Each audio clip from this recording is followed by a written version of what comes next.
Hello' friends, আজি মই after ইফেক্টৰ মাজত নতুন এটা ইফেক্টৰ বিষয়ে আপোনালোকক ইন্ট্ৰডাকশ্যন কৰিম। সেই ইফেক্টটো হৈছে লগো চাইন ইফেক্ট।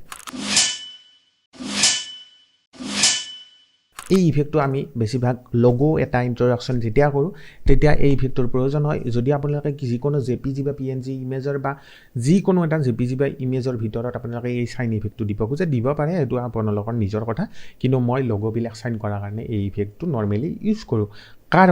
কাৰণ এটাই হৈছে যে এই ইফেক্টটো আমি কম টাইমৰ ভিতৰত আমি ক্ৰিয়েট কৰিব পাৰোঁ। গতিকে বলক আমি সেই ইফেক্টটো কেনেকৈ ক্ৰিয়েট কৰে তাকে চাওঁ 1 মিনিটৰ ভিতৰত। প্ৰথমতে আপোনালোকে ইমেজখন চিলেক্ট কৰিব, ড্ৰেগ কৰিব, সাইজটো এডজাষ্ট কৰি ল'ব। সেইটো বাৰে বাৰে মই শিকাই দি নাথাকোঁ, নিউ কম্পজিশ্যন ক্ৰিয়েট কৰি এডজাষ্ট কৰি ল'ব। এতিয়া মই এটা PNG ইমেজ লৈছোঁ ইনষ্টাগ্ৰামৰ। ইয়াতে মই চাৰ্চ কৰিছোঁ CC লাইট সুইপ। এই যদি ইফেক্টছ পেনেলটো অহা নাই, উইণ্ডোজত গৈ ইফেক্টছ এণ্ড প্ৰিছেটটো অন কৰি লওক। CC লাইট সুইপ ইফেক্টটো আমি ড্ৰেগ কৰিম। ড্ৰেগ কৰা মানে হৈছে ইফেক্টটো আমি সেই ইমেজখনৰ ওপৰত পেলাই দিয়া, ক্লিক কৰি ধৰি। এতিয়া ছেভ আমাৰ ইয়াতে আছে। সদায় প্ৰথম অপশ্যনটো আছে এই যোনটো অপশ্যনটো, এই বস্তুটো দি আমি যোনডাল ইয়াৰে লাইন টাইপ এটা দেখিছে এইটো বস্তু আমি এডজাষ্ট কৰিব পাৰোঁ। আৰু যোনটো ছেকেণ্ড ডাইৰেকশ্যন মানে ডিৰেকশ্যনটো আমি চেঞ্জ কৰিব পাৰোঁ।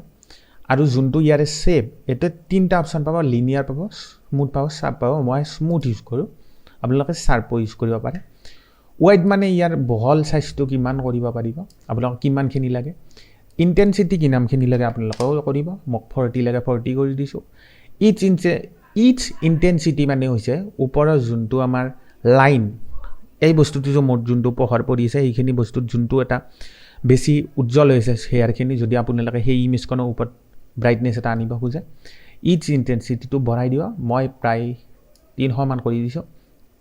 এতিয়া মই এই ইফেক্টটো কেনেকৈ ক্ৰিয়েট কৰিম চাব।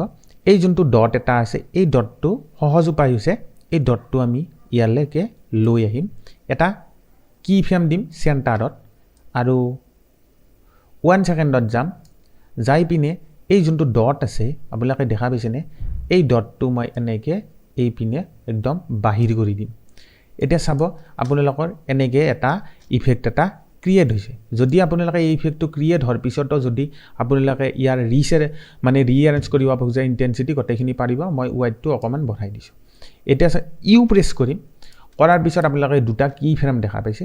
এই কি ফ্ৰেম দুটা অলপ স্মুথ হোৱা নাই, গতিকে এই কি ফ্ৰেম দুটা চিলেক্ট কৰিম, কীবৰ্ডত F9 প্ৰেছ কৰিম আৰু স্পীড গ্ৰাফত যাম। এই লাষ্টৰ ফ্ৰেমটো চিলেক্ট কৰিম, কৰি পিনে এনেকৈ এটা ইফেক্ট এটা দি দিম কাৰ্ভৰ। এতিয়া চাব এনেকৈ এটা নেচাৰেলি এটা স্মুথ ইফেক্ট আহি গৈছে। যদি এনেকুৱা ধৰণৰ ভিডিঅ'বিলাক চাই ভাল পায় তেতিয়াহ'লে মোক ফ'ল' কৰিব পাৰি ইনষ্টাগ্ৰামত, আৰু ইউটিউবত ছাবস্ক্ৰাইব কৰিব পাৰে। আৰু এই ভিডিঅ'টো চাই আপোনালোকে নিজৰ ইমেজত বা লগো কিছুমান ডাউনলোড কৰি প্ৰেক্টিছ কৰক।